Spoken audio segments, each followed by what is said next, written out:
And joining me now for an exclusive interview is former CIA Director, retired US Army General David Petraeus. Good evening to you, General. Good evening. I want to start in the Middle East. Tehran says it is temporarily opening the Strait of Hormuz, even as Donald Trump keeps blockading Iranian ports. Is this, in your mind, a genuine step towards peace, or is the only way to end this war a direct confrontation in the Strait? No, I actually think that there is possibility for a negotiated resolution. Iran is trying some tactics here to force the U.S. to stop the blockade of their maritime traffic. Keep in mind that we're allowing other traffic to transit, but Iran is also forcing that traffic up north into their territorial waters and reportedly extracting a fee for being able to transit that.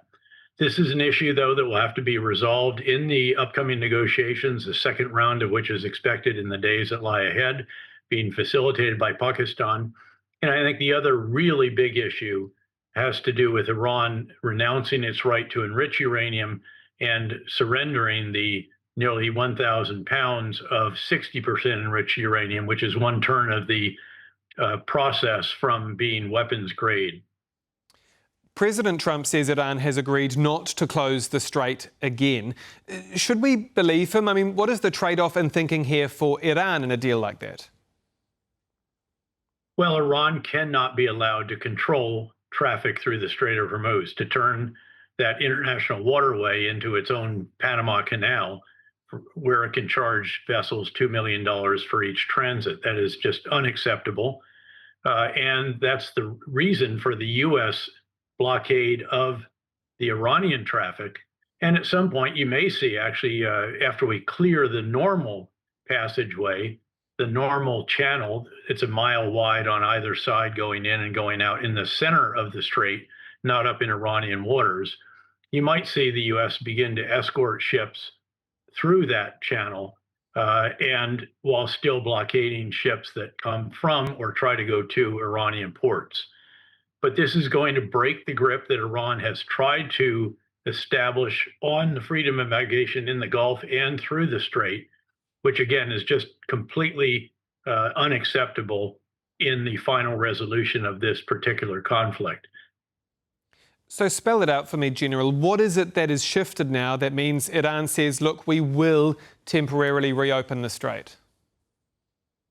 Well, they haven't truly done that. What they have done is say that they'll do that. Apparently now they keep adding conditions. There have been further press releases from the foreign ministry that they'll do it apparently if the U.S. lifts its blockade.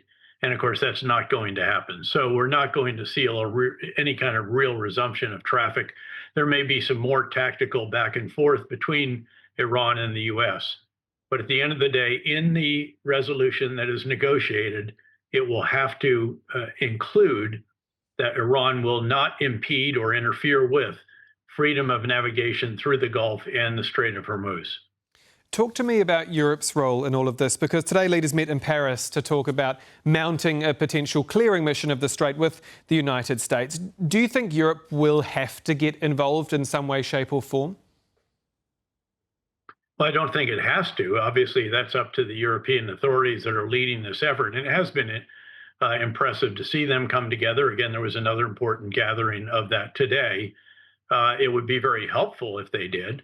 Even if they don't come in under U.S. command and control, if you will. But keep in mind that there's a very significant condition. They will not do it until the blockade is lifted. But at that time, European countries, also Gulf state countries and others, would be very welcome in helping the effort to ensure that there are no mines in the normal channel, which Iran says they have put in there, but have conveniently not recorded the locations of those mines. Europe's economy, though, is being obviously severely impacted, as the global economy is, by this blockage. So could Europe be forced in a way to act because it needs to for its own economies? No, I think it would be in Europe's interest. It's not going to be forced. We can't compel Europe to do something to which they don't agree.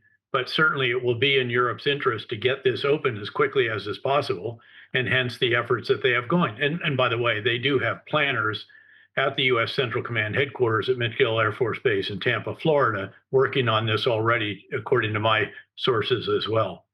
Given your expertise, how could the US and indeed Europe permanently secure the Hormuz Strait? What would that actually look like? Well, there's a variety of mechanisms that could be arranged, and I'm not sure whether they will truly be necessary or not. You could have some kind of international body that could oversee the strait, ensure its security, et cetera. Or you could just return to what was the process before, which was this is an international waterway and no one can interfere with freedom of navigation in it. So I think that remains to be seen as to what the ultimate agreement will be. But this is, I think, one of the two most important resolutions that will be needed. The other, again, is the Iranian renouncing its right to enrich uranium and then also giving up the stockpile of the uranium that already has been enriched and reportedly is in canisters underneath the destruction of the Esfahan nuclear facility in Tehran, or in Iran. Briefly on China, is Donald Trump tempting fate by stalling both Tehran and Beijing with his own blockade? I mean, how dangerous and volatile could this get? Is he opening on too many fronts?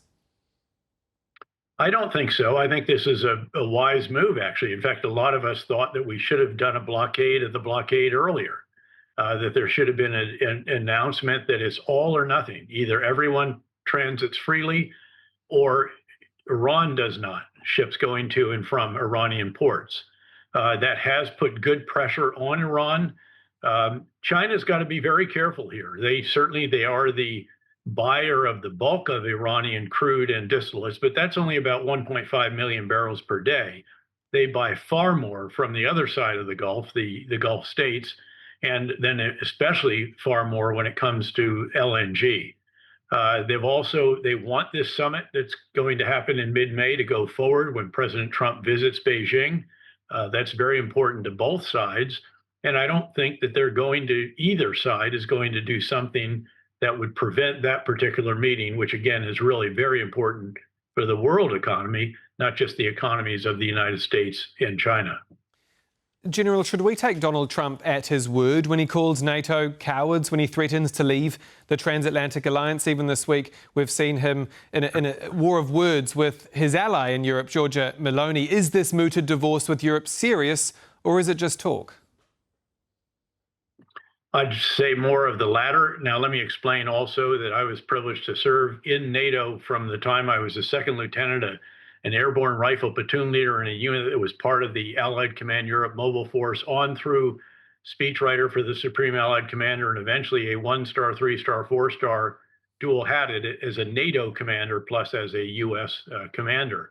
I am a huge believer in the value of NATO. I believe it's accurate to describe it as the most important alliance, not just now, but in history. And it's particularly important given the renewed threats by Vladimir Putin and the need to provide as much support as we possibly can to Ukraine. It's well known that President Trump, it's in his book, In the Art of the Deal. He says you should punch the other guy in the nose before you even sit down at the table to negotiate something. It's rather muscular tactics, but I think you have to keep it in perspective. And recognize that, by the way, Europe should be commended. They've actually done what he asked Europe to do, which was to spend a lot more on defense than has been the case in the past, with the exceptions of some countries, including obviously Poland.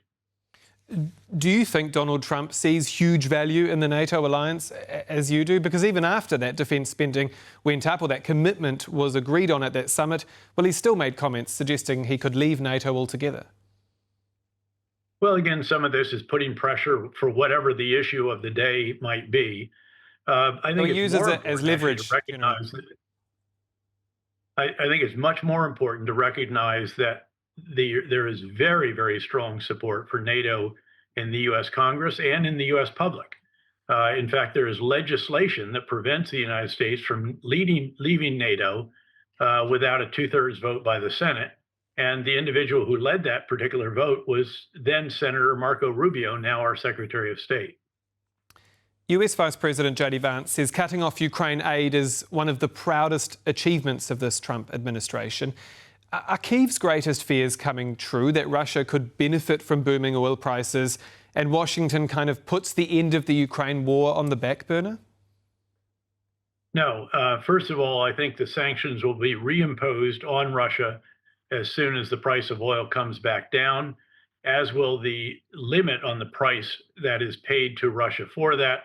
I believe you'll see sanctions from the United States. I was with a very senior member of Congress 2 nights ago who said he finally has the thumbs up from President Trump to send that legislation forward to the White House. I believe it has between 80 and 90 out of 100 senators supporting it.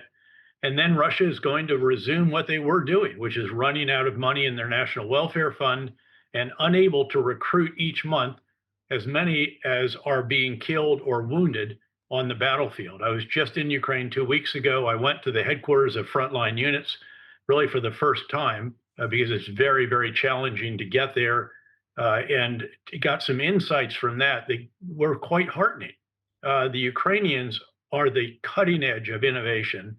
And by the use of nearly 10,000 unmanned systems per day, not just air, but also on the ground, at sea, and so forth, they are stopping the Russians cold on the front lines.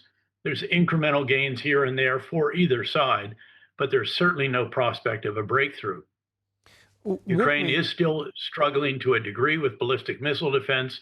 That's where we need to help it. And of all things, a new shipment of Patriot interceptors arrived while I was there in Kyiv.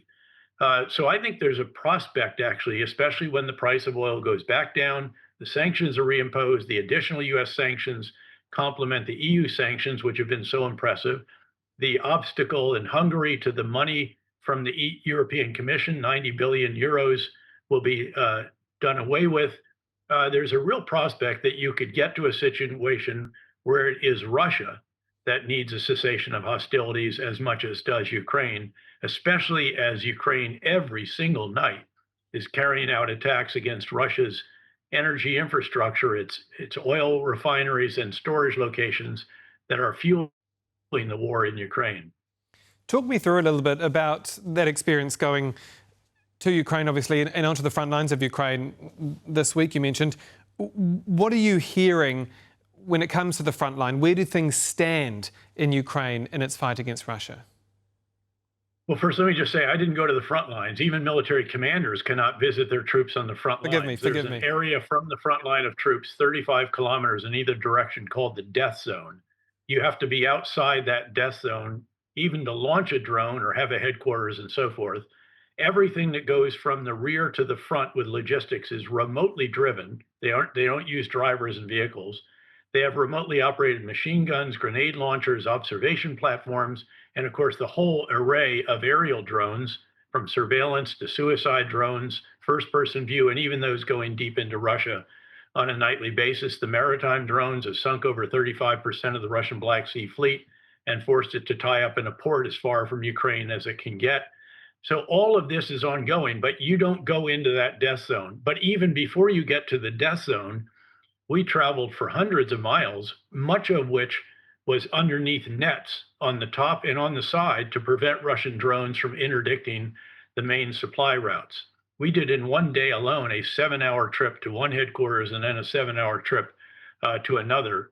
Roads very rugged, but in command posts, you have enormous visibility of what's going on because there are surveillance drones everywhere. And we even saw in actual engagement where a Russian soldier was identified outside of his bunker, generally well underground, scouting for a new location, probably to try to achieve an incremental advance. And then the surveillance drones just stay on him. Then the first person view attack drones come out, and it does not end well in that case. And that's repeated hundreds of times along this very extensive front line. But essentially, the front lines are static. There is, an occasional infiltration one way or the other, but keep in mind that combined arms warfare is no longer possible.